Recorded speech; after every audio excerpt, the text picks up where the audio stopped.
तो आज की क्लास में हम लोग स्टार्ट करने वाले हैं इसमें एल्गी।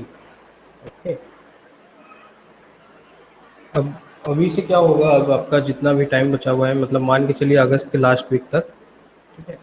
एक आपका कोर बॉटनी की क्लास चलेगी, कोर बॉटनी की एक क्लास चलेगी, और एक आपका जो लाइफ साइंसेस है, लाइफ साइंसेस के पोर्शन में आपका क्या क्या आ जाता है, जैसे कि आपका बायोकेमिस्ट्री हो चुका है, सेल बायोलॉजी हो चुकी है, ठीक है। अभी आपका माइक्रोबायोलॉजी चल रहा है, इसी तरह मॉलिकुलर चलेगा, जेनेटिक्स चलेगा, ठीक है। और साथ ही साथ आपका कोर बॉटनी का, जैसे कि आपका एल्गी हो गया, फंजाई हमने कंप्लीट कर लिया है, एंजियोस्पर्म कंप्लीट कर लिया है, ठीक है। तो आगे अभी आपको एम्ब्रियोलॉजी देखनी है, टेरिडोफाइट्स देखना है, जिम्नोस्पर्म देखना है, ठीक है। ब्रायोफाइट्स देखना है, प्लांट पैथोलॉजी देखनी है, ठीक है। तो इन सारे टॉपिक्स के क्लासेस, एक क्लासेस आपकी वो चलती रहेंगी, और साथ ही साथ आपका ये पोर्शन भी चलता रहेगा, ठीक है। हो सकता है आने वाले क्लासेस, आने वाले दिनों में आपका सुबह भी एक क्लास आपका चले, ठीक है। मॉर्निंग में आपका एक क्लास चले और शाम में 2 क्लासेस चले, ठीक है। या तो फिर ये भी हो सकता है कि शाम में 2 क्लासेस चलें, सुबह एक क्लासेस चली, सुबह एक क्लास हो, और दोपहर में आपका एक क्लास हो, ठीक है। और कुछ और टीचर्स भी हमारे साथ जुड़ रहे हैं, तो उस हिसाब से फिर आपका क्लास रूटीन आपको बताया जाएगा, ठीक है। अभी उनका असेसमेंट चल रहा ही है बस, मतलब अगर सही अगर लगा तो फिर वो फिर हमारे साथ जुड़ेंगे और फिर क्लासेस आपको देंगे, ठीक है। टेस्ट सीरीज जो आपकी चल रही है वो इसी तरह आपकी गेट बी की चल रही है अभी, ठीक है। गेट बी ख़त्म होने से पहले ही आपका मान के चलिए अगस्त के फर्स्ट वीक से आपका बॉटनी के लिए टेस्ट सीरीज स्टार्ट हो जाएगा, ठीक है। बॉटनी के लिए टेस्ट सीरीज स्टार्ट हो जाएगी, और साथ ही साथ आपका जेएनयू का जो टेस्ट सीरीज है वो भी आपका स्टार्ट होने वाला है, ठीक है। तो अब इस मंथ के बाद से आपकी जो टाइम है वो आपको थोड़ा सा, आपका मेहनत भी मांगता है थोड़ा ज़्यादा, क्योंकि उसके ठीक नेक्स्ट मंथ आपका पेपर होगा, ठीक है। तो उसी हिसाब से हम लोग अपनी प्रिपरेशन को थोड़ा स्पीड अप करेंगे, ठीक है। आपका जो इधर क्लास चलेगा उसका आप साथ ही साथ रिवाइज करते रहिए, पढ़ते रहिए, और जो आपका पहले वाला पार्ट हो चुका है उसको भी इन टेस्ट सीरीज के थ्रू आप क्या कीजिए, उनको असेस करते रहिए, रिवाइज करते रहिए, जो आपका रॉन्ग हो, या तो फिर जिन्होंने रिवीजन अपना कंटिन्यू रखा है उनका तो और अच्छा परफॉर्मेंस होगा इनमें, ठीक है। तो इसके थ्रू आपका कॉन्फिडेंस भी आपका बिल्डअप होगा, और आपका माइंडसेट भी जो है वो प्रिपेयर होगा एग्जाम को लेकर, ठीक है। किसी को कोई डाउट कुछ पूछना हो इस बारे में, एग्जाम्स वगैरह जो टेस्ट सीरीज वगैरह जो चलेंगे उन पे, या तो फिर जो एग्जाम्स होने वाले हैं उन पे, क्लासेस के बारे में, या तो फिर कोई सजेशन अगर कुछ आप लोगों को और एक्स्ट्रा चाहिए क्लासेस में, या तो फिर कुछ भी। सर इकोलॉजी की क्लास थोड़ा सा जल्दी अगर स्टार्ट हो सके, क्योंकि सिलेबस बहुत ज़्यादा है उसमें। उसकी आप प्रॉब्लम मत लीजिए, इकोलॉजी की क्लासेस नेक्स्ट वीक से ही आपकी होंगी, ठीक है। सिलेबस ज़्यादा ओके सर। और कम नहीं होता, ठीक है। सिलेबस, बात ये है कि आपने समझा कैसे, ठीक है। इकोलॉजी की जितनी भी क्लासेस हो वो आपकी एक वीक में ख़त्म हो जाएंगी, ठीक है। अगर आपकी रेगुलर क्लासेस चली तो एक वीक में आपका पूरा इकोलॉजी ख़त्म हो जाएगा, ठीक है। तो उसके लिए परेशान मत होइए, आप कितना टाइम डिवोट करना चाह रही हैं वो डिटरमाइन करेगा आपका, ठीक है। क्लासेस के बारे में मत सोचिए, क्लासेस तो मैं चाहूँ तो दिन भर में 10 घंटे क्लासेस चलवा दूँ, ठीक है। 10 घंटे मैं खुद भी क्लासेस ले चुका, ले सकता हूँ, ले चुका हूँ, ठीक है। हमारे कुछ साथी हैं जो अभी 12 घंटा रेगुलर क्लास ले रहे हैं, ठीक है। तो वो मत सोचिए क्लासेस कम पड़ जाएंगी, उसके लिए परेशान मत होइए, सिलेबस आपका कंप्लीट हो जाएगा। आप बस इतना कर रही हैं, और क्वेश्चंस करता है। सिलेबस कंप्लीट करने के पीछे भागिएगा तो 1 महीने में ही आपका पूरा सिलेबस कंप्लीट कराया जा सकता है, ठीक है। तो उसमें वो करवा के फिर फायदा नहीं है आपका,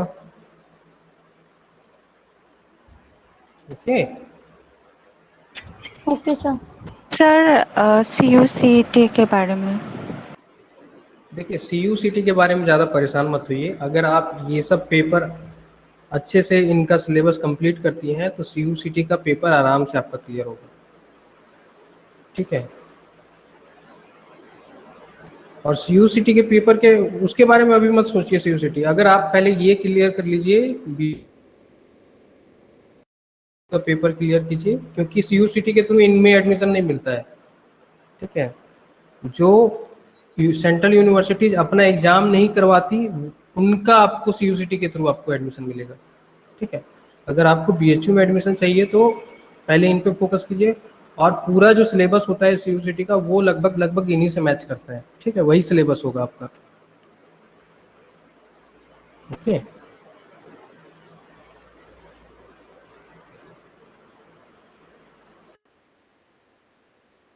सर और किसी को कोई डाउट? हाँ बोलिए।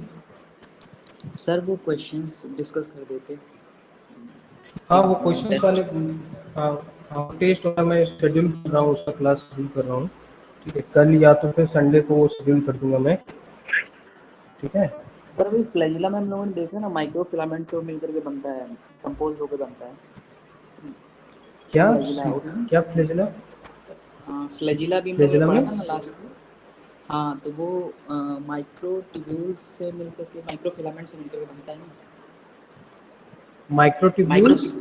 माइक्रो ट्यूब्यूल से कंपोज्ड होता है। तो ये भी मतलब कि हाँ साइटोस्केलेटन का एक पार्ट है। तो प्रोकैरियोट में तो इस हाँ तरह से मतलब कि साइटोस्केलेटन प्रेजेंट है। हाँ और भी कई सारी प्रोटीन्स होती हैं जो जी करके कुछ ऐसे कुछ नाम है, कुछ कुछ तो मतलब कि वो भी जी प्रोटीन। साइटोस्केलेटन। हाँ हाँ। तो वो एक्चुअली में साइटोस्केलेटन का ही पार्ट होता है। अब उस एक क्वेश्चन ही मतलब कि टेस्ट में था, तो उसमें बोला था कि यूकैरियोट्स में ही सिर्फ साइटोस्केलेटन प्रेजेंट होता है, प्रोकैरियोट्स में एब्सेंट होता है। तो ये स्टेटमेंट तो वो सही हो जाना चाहिए था, मतलब गलत हो जाना चाहिए था। आप बोल रहे हैं कि जो साइटोस्केलेटन होता है वो सिर्फ यूकैरियोट्स में प्रेजेंट होगा, प्रोकैरियोट्स में एब्सेंट होगा। प्रोकैरियोट्स में एब्सेंट होगा, ये एक ऑप्शन था क्वेश्चन में। Which of the following hmm statement is hmm correct, ऐसे करके क्वेश्चन था। लास्ट में ही था हम्म मतलब कि वो। तो उसमें एक ऑप्शन ये भी दिया हुआ था कि eukaryotes, only eukaryotes have cytoskeleton while in prokaryotes it is absent, ऐसे करके एक ऑप्शन था। तो मेरे अच्छा ख्याल से तो दोनों में प्रेजेंट होना चाहिए साइटोस्केलेटन, क्योंकि वो सेल को मतलब स्टेबिलिटी और स्ट्रक्चर वगैरह सब प्रोवाइड करता है। हम्म, और अभी आज पढ़ा भी हम लोगों ने, क्योंकि वो फ्लैजिला तो प्रोकैरियोट्स में होता है। हाँ तो साइटोस्केलेटन तो इस तरह से मतलब प्रेजेंट होना चाहिए प्रोकैरियोट्स में। प्रेजेंट तो होना चाहिए। हाँ ये हो सकता है कि साइटोस्केलेटन का जो केमिकल कंपोजिशन है उसमें डिफरेंस है, ठीक है। हाँ हाँ यहाँ पे माइक्रोट्यूब्यूल हो सकता है, उसमें माइक्रोफिलामेंट्स हो, या तो फिर कोई और मॉलिक्यूल का वहाँ पे पॉलीमर चेन हो, ठीक है। हम्म, हमने फ्लैजिला में देखा, यूजुअली फ्लैजिला में माइक्रोट्यूब्यूल का ही अरेंजमेंट होता है, ठीक है। डिफरेंस क्या होती है? अरेंजमेंट ऑफ माइक्रोट्यूब्यूल्स में 9+0 एंड 9+2 का, ठीक है। साइटोस्केलेटन जो है, साइटोस्केलेटन में सिर्फ यही ना होकर बाकी चीजें भी इन्वॉल्व होती हैं। ये तो आपका एक सिंपल पोर्शन है आपका माइक्रोट्यूब्यूल। आपका माइक्रोफिलामेंट होता है, उसके बाद आपका मैट्रिक्स होती है, ठीक है। मैट्रिक्स के अलावा आपका क्या कहते हैं,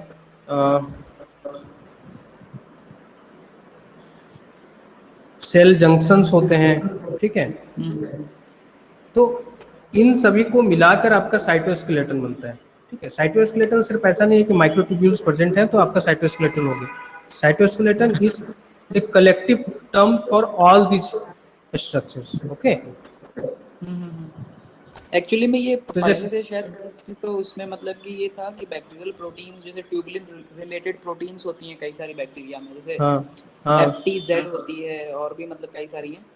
तो हाँ हाँ एक्टिन रिलेटेड भी एक है, तो मतलब कि कई सारी हैं। तो हम्म उसमें बोल वहाँ पे स्टेटमेंट लिखा हुआ था कि not only in eukaryotes, prokaryote also possesses cytoskeleton, जिसमें मतलब लिखा हुआ था।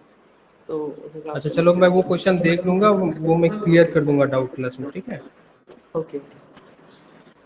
ओके। और कल वाला जो क्वेश्चन था और कि किस प्रोकैरियोट्स में 16S RNA की सीक्वेंसिंग करनी थी, यूकैरियोट में 18S RNA की सीक्वेंसिंग करते होंगे, rRNA। लेकिन कल अच्छा, तुम फर्स्ट क्लास नहीं किए थे क्या शुभम? फर्स्ट क्लास शायद नहीं किए थे। आज आज वाली फर्स्ट क्लास की हो अभी? किए किए किए, लेट में थोड़ा ज्वाइन किए थे। हाँ अच्छा, लेट में लेट थोड़ा में ज्वाइन किया। ज्वाइन किए थे, एग्जाम चल रहा था। हाँ तो हाँ तो अभी वाली क्लास में मैंने डिस्कस किया वो, जैसे कि अच्छा अच्छा अच्छा। प्रोकैरियोट्स में होता है, तो आपका जो माइटोकॉन्ड्रिया और क्लोरोप्लास्ट जो है वो क्या है, इंडो सिम्बायोन थ्योरी से आया है। यस। ठीक है, तो उसमें तो राइबोसोम जो होगा वो 70S टाइप का होगा, हाँ तो उसमें 16S RNA प्रेजेंट होगी। तो कोई भी हाँ अगर सेल है तो उसमें माइटोकॉन्ड्रिया तो होगी, या तो फिर क्लोरोप्लास्ट होगा। हाँ हाँ हाँ, तो हम लोग उससे तो कर लेते हैं। वहाँ से 16S RNA को हम लोग आइसोलेट करके उससे सीक्वेंसिंग कंपेयर करेंगे। हाँ हाँ, ओके। ठीक है sir, okay thank you. Okay,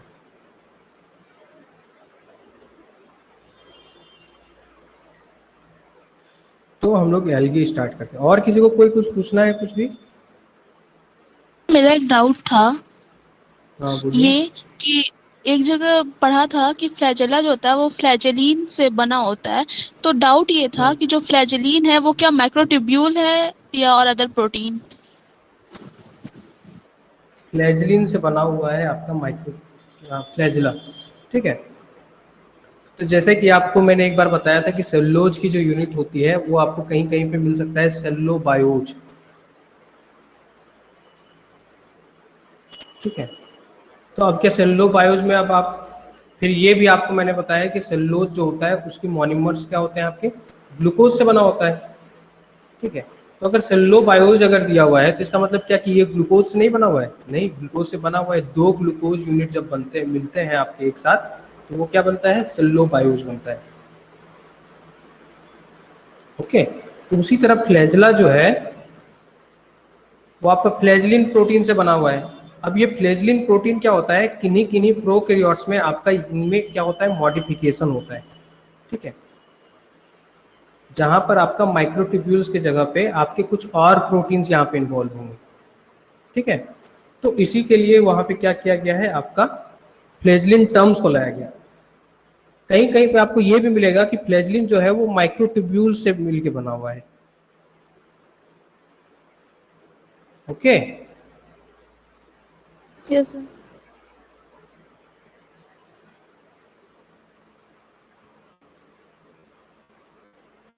और किसी को कोई डाउट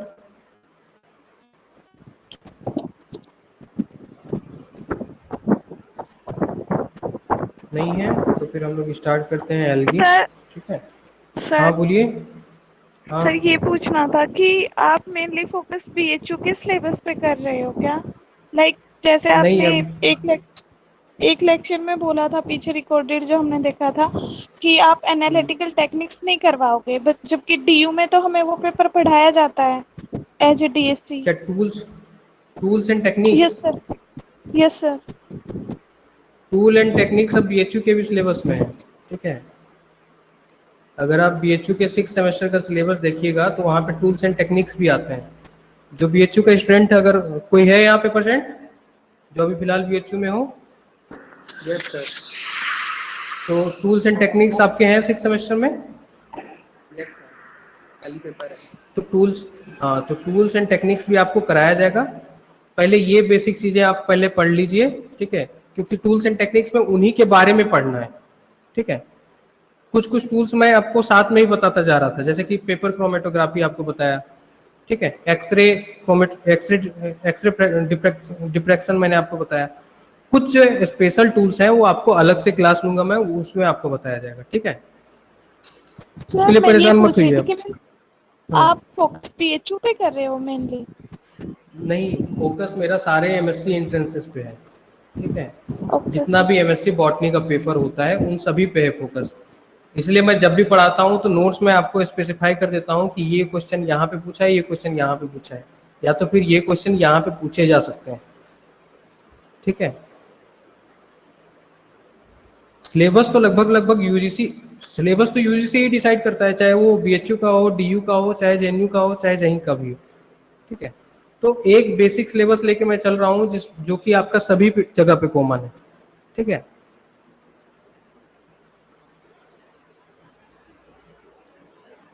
ओके भावना, ओके सर। आपको कहाँ का पेपर देना है, बीएचयू का, डीयू का, कहाँ का देना है आपको? सर मुझे डीयू का देना है। ठीक है, तो आप डीयू के लिए प्रिपेयर कीजिए। ठीक है, आपने लास्ट ईयर सॉल्व किया, क्वेश्चन बन रहे हैं जो टॉपिक पढ़ाया जा चुका है उससे? यस सर, वो पैटर्न भी थोड़ा अलग था, मैं इसलिए पूछा। वहाँ पे 100 होते हैं और 4 मार्क्स का होता है, मेरे टेस्ट में 3 का देते हैं ना, इसीलिए पूछा। आप ऐसे तो नहीं ना कि PHU पे मेन फोकस कर रहे हो? नहीं, वो तो आपका 1/3 कैलकुलेट कर, अब जो ऐप है उसमें 1/3 कैलकुलेट कर पाता है वो, ठीक है। तो अब अगर उसमें मैं फीड कर दूं आपका 4 का, तो 1/4 आपका हो जाएगा, वो बात नहीं है। आप पहले देखिए कि आपका सिलेबस जो पढ़ाया जा रहा है उससे क्वेश्चन आपके बन रहे हैं या नहीं बन रहे हैं, ठीक है। सर थोड़ा सा लेवल हाई है ना DU का PHU से? हाँ, DU का तो पेपर थोड़ा सा रहता ही है अलग, यस सर, थोड़ा सा है। इसीलिए उसका कटअप भी आपका कम जाता है थोड़ा, ठीक है। कंपैरेटिवली कटअप जो होती है वो DU की कम जाती है। जो एक्स्ट्रा टॉपिक्स हैं वो मैं आपको बाद में, फिर जैसे ही ये खत्म होता है, जो बेसिक टॉपिक्स हैं ये सारे, उसके बाद जैसे ही खत्म होता है मैं आपको वो भी आपको इंक्लूड करवा दूंगा, ठीक है। Okay sir.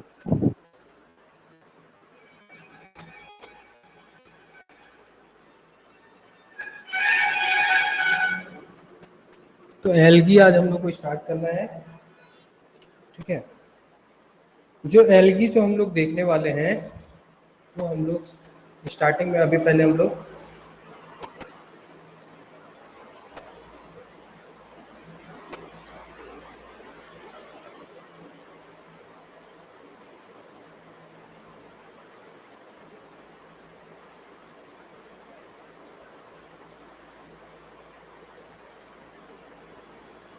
क्या करना है, हम लोगों को इवोल्यूशनरी रिलेटेड जो आपके कैरेक्टर हैं उनके बेसिस पे हम लोगों को स्टडी करनी है एलगी की, ठीक है।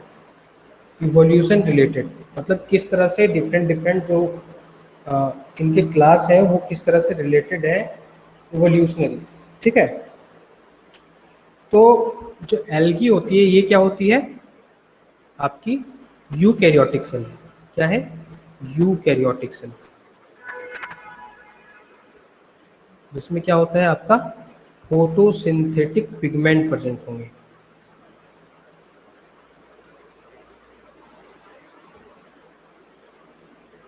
ओके। यही होती है सबसे स्पेशल फीचर एलगी की, होती है। कोई और डिस्टिंग्विशिंग Yes, फीचर sir. जिससे आप एलगी को स्पेसिफाई कर पाए?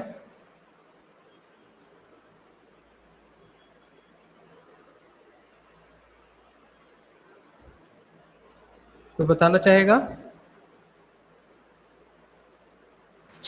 थायलॉइड ऑर्गेनिज्म हो और फोटोसिंथेटिक हो, ये क्या एल्गी। ऑर्गेनिज्म हो?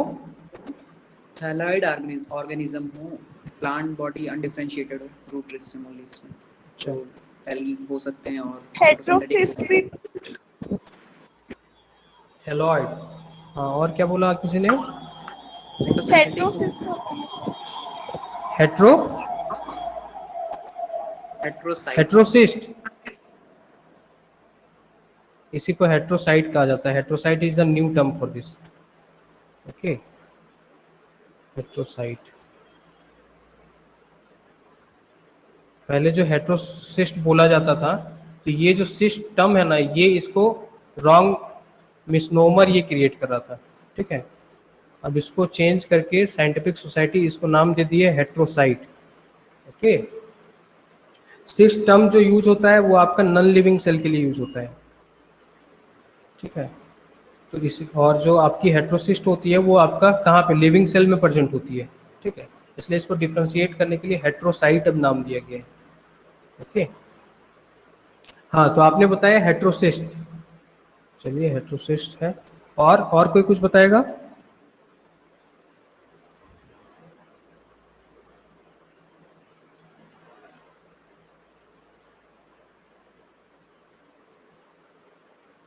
हेलो, यूनिसेलुलर किसी और के मल्टी सेलुलर। क्या सर होंगे? मेजॉरिटी में जाइगोटिक मियोसिस होती है, मेजॉरिटी ऑफ एल्गी। मेजॉरिटी में, हाँ, जाइगोटिक मेजॉरिटी में मियोसिस। जाइगोटिक मियोसिस होगी। यस सर, अच्छा, ये भी देख लेकिन लेंगे। फ्यूकस वगैरह हैं तो उसमें तो डिप्लॉयड लाइफ साइकिल डिप्लॉन्टिंग। अच्छा, ठीक है। और कोई कुछ बताएगा?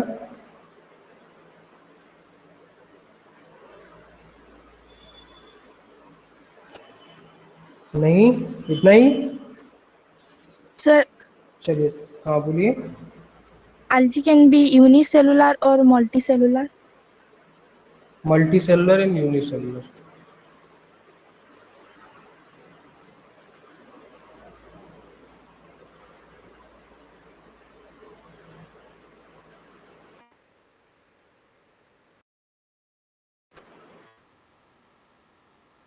एब्सेंट भी बताना है क्या?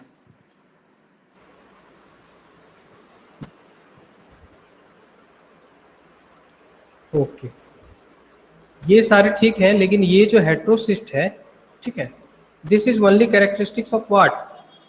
नाइट्रोजन बीजी। Fixation. Okay,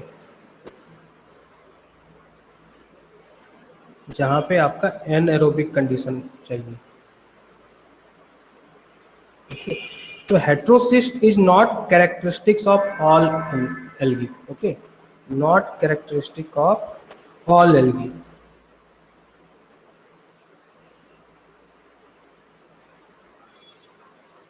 of all algae. ये किसका कैरेक्टरिस्टिक होता है majorly? This is characteristic of mainly blue green algae. Okay, बाकी जो है ये थैलॉइड, ठीक है। तो थैलॉइड जो है ये थैलस का टाइप है, ठीक है, थैलस का टाइप है जो अभी हम लोग आगे देखेंगे। ये क्या है? आपका इवॉल्व फॉर्म है थैलॉइड। ये धीरे धीरे अभी मैंने जैसे आपको बताया कि इवोल्यूशन रिलेटेड हम लोग को कैरेक्टर स्टडी करना है, ठीक है।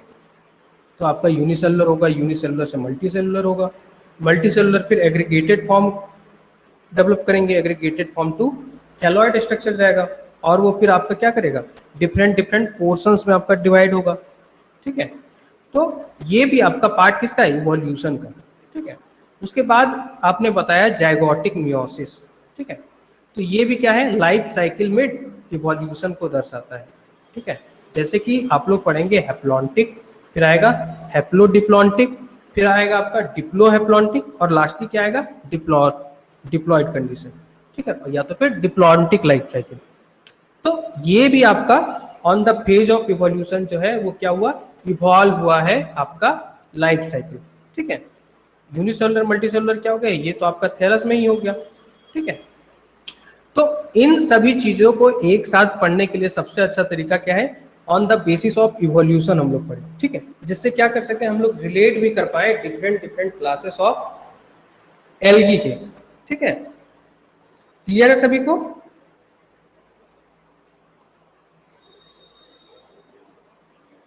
Yes sir. ओके, तो मतलब अभी जो हमने इतना सारा पॉइंट देखा वो क्या बताता है? वो एक क्लियर आइडिया हम लोग को दे रहा है। It gives A clear idea, it gives us A clear idea. क्या क्लियर आइडिया दे रहा है? Idea about wide diversity of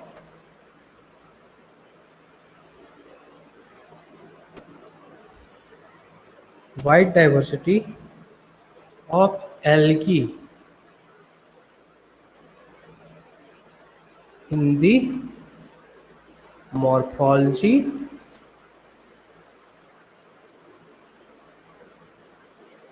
thallus, okay, और क्या? आपका डाइवर्सिटी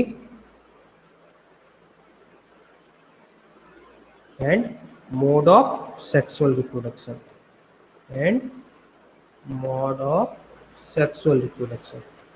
ठीक है।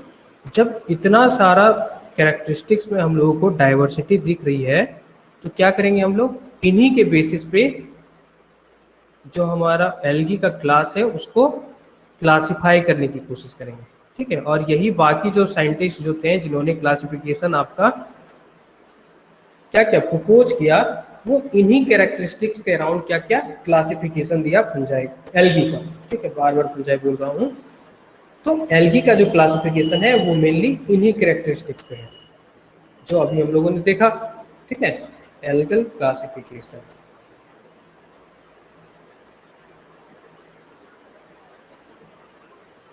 जो मेजर क्लासिफिकेशन पढ़ी जाती है एल्गी की, वो किसकी पढ़ी जाती है?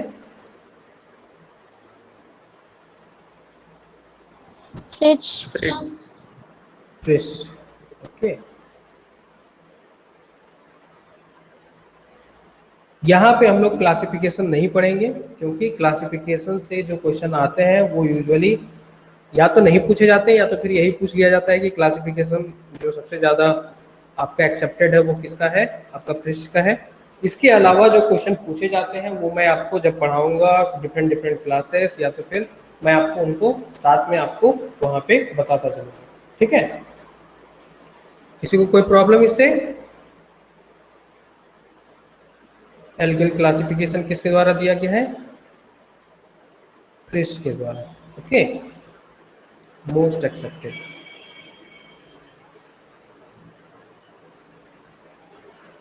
पूरा नाम क्या है इनका? एफी फ्रिश, यही नाम है।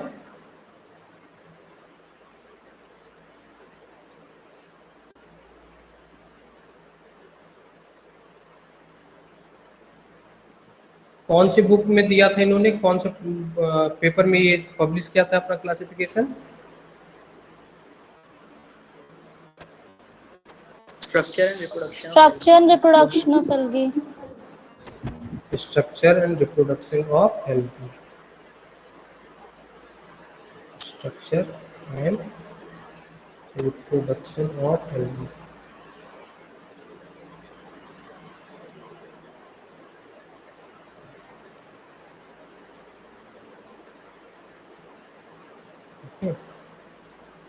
Structure and reproduction of algae.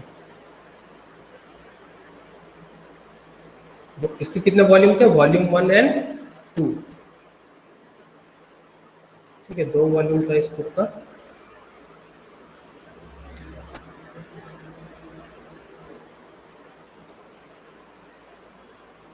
तो सबसे पहले हम लोग देख लेते हैं मॉर्फोलॉजी के बेसिस पे।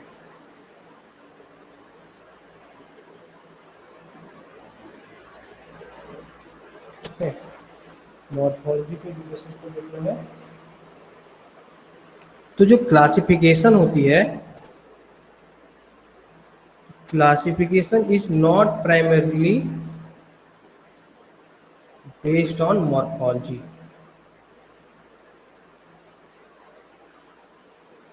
जो एल्गल क्लासिफिकेशन है वो आपका प्राइमरीली जो मॉर्फोलॉजी है उसके बेसिस पे क्लासिफाई नहीं किया गया है, ठीक है, not primarily based on morphology. किस पे बेस्ड है ये आपका बेस्ड है, ये आपका बेस्ड है बायोकेमिकल नेचर पे, ठीक है, biochemical based on biochemical aspects, जो कि किस पे कंसर्न करता है? कंसर्निंग आपका जो मेजर है, एक एक करके हम लोग पॉइंट देखते हैं, जैसे कि types of pigment. Types of pigment आप लोगों ने अपने +2 के लेवल्स में क्या किए होंगे? टाइप्स ऑफ पिगमेंट्स के ही बेसिस पे सबसे पहला क्लासिफिकेशन पढ़ा होगा, जैसे कि green colour fungi, green fungi, फिर ब्राउन फंजाई, बोल रहा हूँ बार बार, ग्रीन एल्गी, फिर ब्राउन एल्गी, फिर रेड एल्गी, ठीक है, और ब्लू ग्रीन एल्गी, ठीक है। तो मेजर क्लासिफिकेशन किसके हुआ है? आपका बायोकेमिकल नेचर पे, एस्पेक्ट्स पे, जिसमें कि आपका सबसे पहला क्या है? Types of pigments. ओके, दूसरा क्या है आपका? मेटाबॉलिक प्रोसेसेस, ठीक है, मेटाबॉलिक प्रोसेसेस। तीसरा क्या है आपका? Structure and placement of flagella.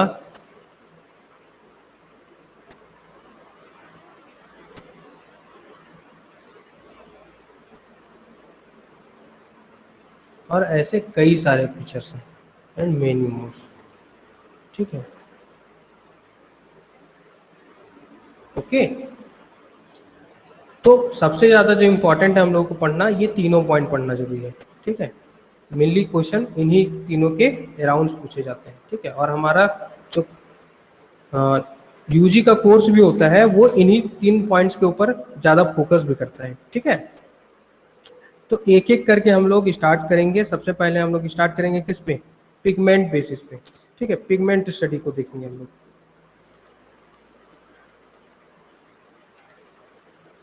तो पिगमेंट, सबसे पहला पिगमेंट आपका अगर पूछा जाए तो सबसे पहले कौन सा पिगमेंट हमारे दिमाग में आता है? क्लोरोफिल। क्या आता है?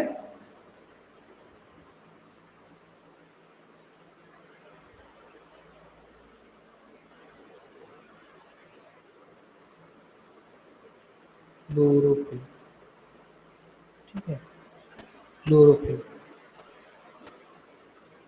अब क्लोरोफिल के भी डिफरेंट डिफरेंट टाइप्स होते हैं। कौन कौन से टाइप होते हैं? क्लोरोफिल ए, बी एंड सी, ठीक है। और भी कोई टाइप होता है? क्लोरोफिल डी भी होती है एंड ई होती है एंड एफ भी रिसेंटली डिस्कवर्ड है, ओके। जो क्लोरोफिल ए होगा ये यूनिवर्सली प्रेजेंट होगा सारे फोटोसिंथेटिक ऑर्गेनिज्म में, present in all photosynthetic organism.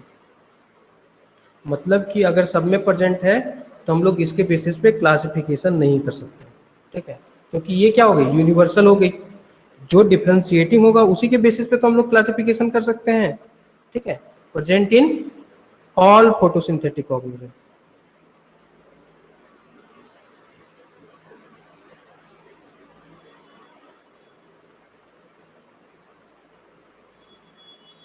Okay. जो क्लोरोफिल बी होता है ये क्या होता है? ये आपका प्रेजेंट होगा खास करके इन क्लोरोफाइटा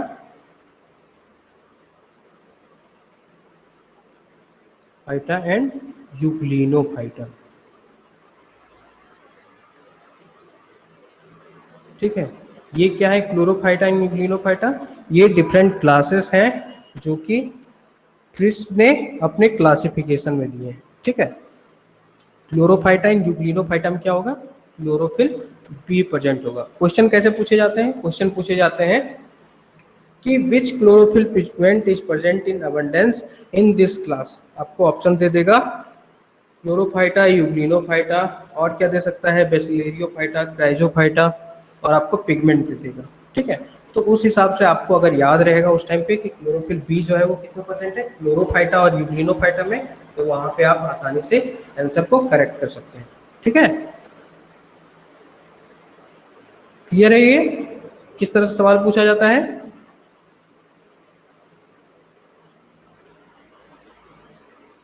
उसके बाद है आपका क्लोरोफिल सी, ठीक है।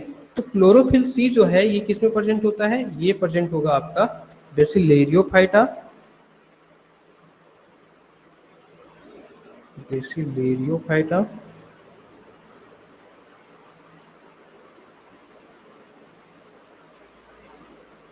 और किसमें प्रेजेंट होगा? क्राइजोफाइटा,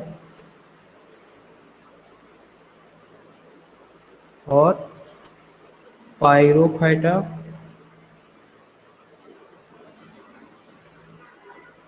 और किसमें प्रेजेंट होगा? क्रिप्टोफाइटा,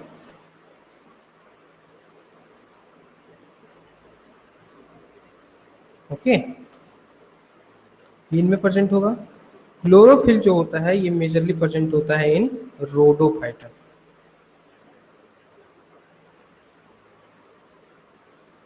ठीक है, रोडोफाइटा। क्लोरोफिल ई किस में प्रेजेंट होगा? ये यूजुअली प्रेजेंट होगा आपका, ये किस में पाया गया है? ये यूजुअली पाया गया है इन जू स्पोर्स ऑफ वॉचीरिया, ठीक है। साथ ही साथ ये किस में पाया गया है? ट्राइबोनीमा में, ट्राइबोनीमा ऑफ वॉचीरिया, ओके।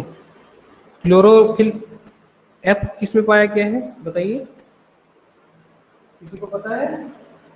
शुभम, एक कैरियो क्लोरिस मैरियाना में पाया गया है। किस में पाया गया है? कैरियोफ्लोरिस मैरियाना। कैरियोफ्लोरो मैरियाना। This is recent discovery. Okay, पहले क्लोरोफिल ऐप नहीं था, बाद में ये क्या हुआ है, पाया गया है। यूजुअली ये जो डिफरेंट टाइप्स के आप क्लोरोफिल देख रहे हैं, ये क्या होता है, जो पोरफायरिन रिंग होती है उसी में थोड़ी सी modification, due to modification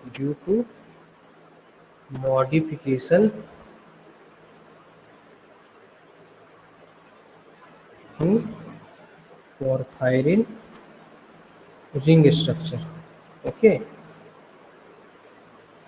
chlorophyll का स्ट्रक्चर क्या होता है, पोरफायरिन रिंग होती है उसमें प्रेजेंट, ठीक है, उसी में आपका मॉडिफिकेशन होगा और डिफरेंट डिफरेंट टाइप्स के क्लोरोफिल बनेंगे।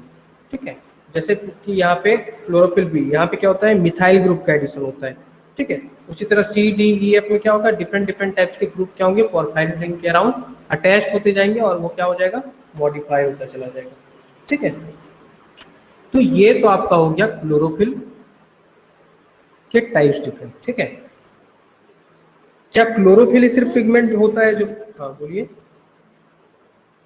सर ये ई वाले में क्या लिखे हैं आपने, जरा पढ़ दीजिएगा। Zoospores of Vaucheria and Tribonema of Vaucheria, okay sir, VAUCHERIA। Okay.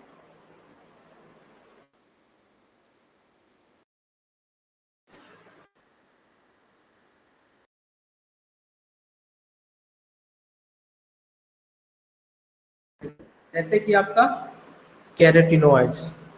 ठीक है, ये नोट डाउन कर लिया सभी लोगों ने।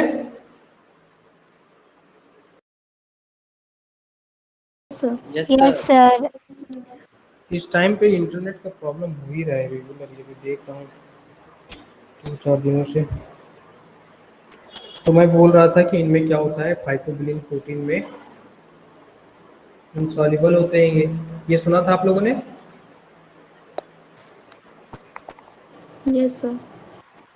Yes sir. ये सॉल्युबल क्यों होगा, ये जो प्रोटीन इसके साथ अटैच्ड है, बिलिन प्रोटीन जो आपका अटैच होता है, अटैच जो होते हैं ये क्या होते हैं आपके, हाइड्रोफोबिक होता है। सर हाँ बोलिए। फाइकोबिलिन तो वाटर सॉल्युबल होता है ना। फाइकोबिलिन वाटर सॉल्युबल होता है। हाँ सर।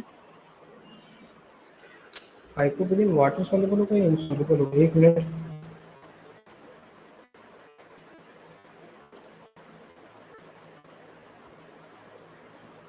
सॉल्युबल होता है।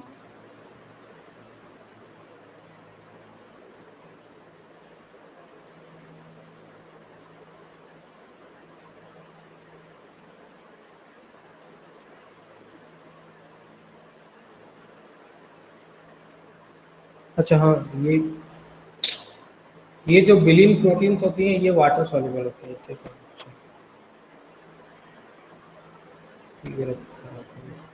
बिलिन प्रोटीन जो होते हैं अटैच होती हैं, ये क्या होती हैं, हाइड्रोफिलिक होंगे। ठीक है, जो कि क्या करवाती हैं, इसको क्या करवाती हैं, वाटर सॉल्युबल बनाती हैं इस पिगमेंट को।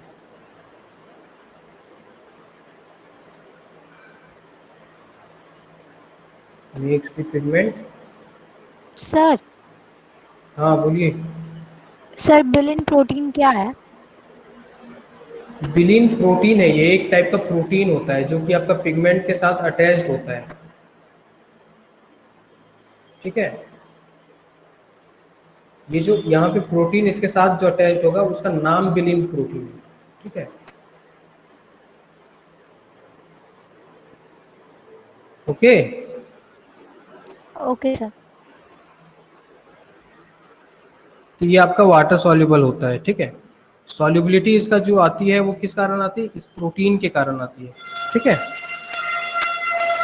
जो फाइकोबिलिन प्रोटीन्स हैं, फाइकोबिलिन जो हैं ये आपके, ठीक है, फाइकोबिलिन पिगमेंट जो है ये आपके, फाइकोबिलिन पिगमेंट, ये प्रोटीन लिख दिया है दिमाग एकदम, पिगमेंट। ओके, और यहाँ पे करेक्ट कर लीजिए, ये सॉल्युबल होगा, सॉल्युबल लिखा है।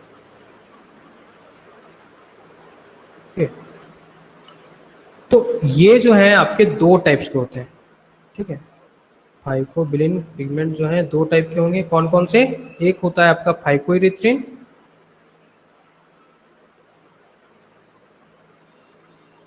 ERYTHRIN, और एक क्या है आपका फाइकोसाइनिन। ओके, अच्छा एक काम कीजिएगा, मैंने जो वहां पे क्लोरोफिल वाला पिगमेंट वाला बताया है, वहां पे भी एक बार आप लोग देख लीजिएगा कि वो वाटर सॉल्युबल होते हैं या वाटर इनसॉल्युबल होते हैं, ठीक है। मैंने वहां पे वाटर इनसॉल्युबल बताया, एक बार चेक कर लीजिएगा आप लोग, मैं भी एक बार चेक कर लूंगा, ठीक है। क्लोरोफिल वाटर इनसॉल्युबल होते हैं। क्लोरोफिल वाटर इनसॉल्युबल होते हैं, वही मैं सोच रहा था कि कुछ तो यहाँ पे उल्टा हो रहा है, ठीक है। तो वहाँ पे क्लोरोफिल में आप लोग करेक्ट कर लीजिएगा, वो वाटर इनसॉल्युबल होगा, ठीक है। और ये क्या होता है? वाटर सॉल्युबल होता है, ठीक है। जो फाइकोबिलिन प्रोटीन है, फाइकोबिलिन पिगमेंट है, ये क्या होते हैं आपके? वाटर सॉल्युबल होंगे, और जो क्लोरोफिल पिगमेंट है वो क्या होंगे? वाटर इनसॉल्युबल होंगे, ओके।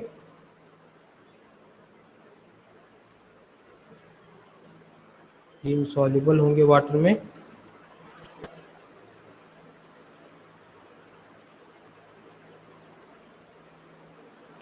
और आपका जो फाइकोबिलिन पिगमेंट है ये क्या होंगे? सॉल्युबल होंगे, ओके।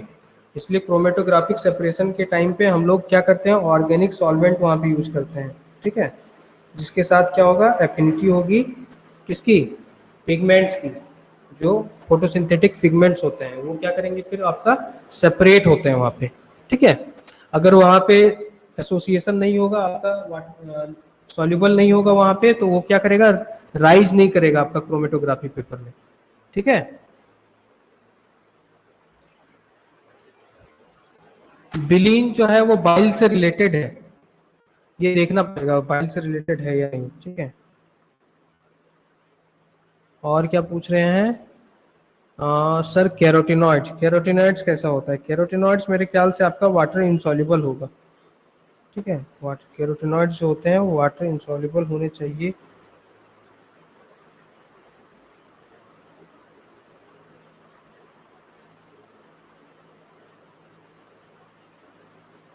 हाँ, ये वाटर इनसॉल्युबल होते हैं, ठीक है। जो कैरोटिन, ये हेलो हाँ बोलिए। सर, ये जो बिलिन प्रोटीन है इसका नेचर क्या होगा फिर? हाइड्रोफिलिक होगा ना? हाँ, ये हाइड्रोफिलिक होगा,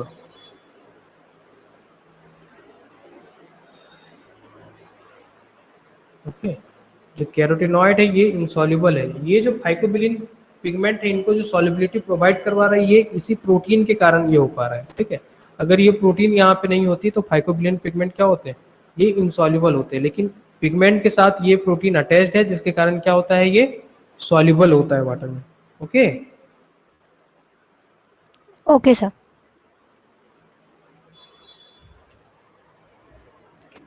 तो ये हमने देख लिया आपका फाइकोइरिथ्रिन एंड फाइकोसाइनिन। फाइकोइरिथ्रिन किस में प्रेजेंट होगा आपका? फाइकोइरिथ्रिन आपका यूजुअली प्रेजेंट होता है रेड एल्गी में, या तो बोलिए रोडोफाइटा में, रोडोफाइटा में। और ये कहाँ पे प्रेजेंट होगा आपका? साइनोफाइटा में, ठीक है। साथ ही साथ ये जो फाइकोबिलिन पिगमेंट है ये कहाँ पे प्रेजेंट होंगे? इनके साथ आपका और एक क्लास होता है जिसको हम लोग बोलते हैं क्रिप्टोफाइटा। क्रिप्टोफाइटा में भी आपका फाइकोबिलिन पिगमेंट प्रेजेंट होंगे, okay.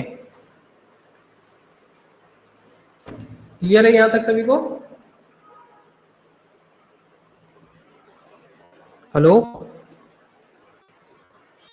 Hello, yes sir. Yes sir. तो ये हम लोगों ने देख लिया पिगमेंट, ठीक है। अब पिगमेंट के बाद हमें देखना है, जो हम क्लासिफिकेशन देख रहे थे वो और कौन कौन सा फीचर्स था। अब स्लाइड भी वो सारी चली गई हैं।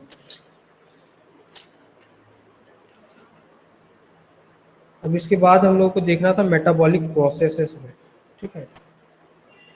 हम लोग कल के क्लास में आगे का क्लासिफिकेशन देखें, आज की क्लास में यहीं तक रखते हैं। Hello yes sir. Okay sir.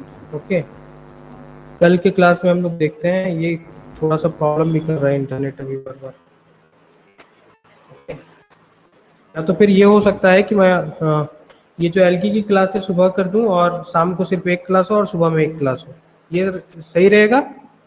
Sir सुबह यस नहीं, सर। दोपहर कर हाँ लीजिए। सुबह क्या सर क्या दोपहर में ले लीजिए क्लास।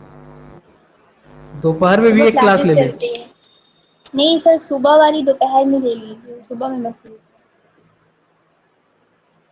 अच्छा, आज टेस्ट है। टेस्ट आज माइक्रोबायोलॉजी आप लोगों को पढ़ाया गया है। 2 क्लास भी है ना माइक्रोबायोलॉजी की? माइक्रोबायोलॉजी की तो 2 ही क्लास हुई है अभी, यस और सर। 2 जी। क्लास में भी टेस्ट देना है आज या फिर नहीं देना है? कर लीजिए सर, कल? अभी टॉपिक भी ज़्यादा नहीं हुआ है। चलिए ठीक है, तो कल ही ले लेंगे। ठीक है, इस वीक हम लोगों का काफ़ी कम सिलेबस हो पाया है। ठीक है, संडे को थोड़ा सा कंपनसेट करना पड़ेगा सब। ओके, चलिए फिर ठीक है। ओके, कल हम लोग टेस्ट ले लेंगे माइक्रोबायोलॉजी आज वाले क्लास को मिलाकर। Okay, okay bye.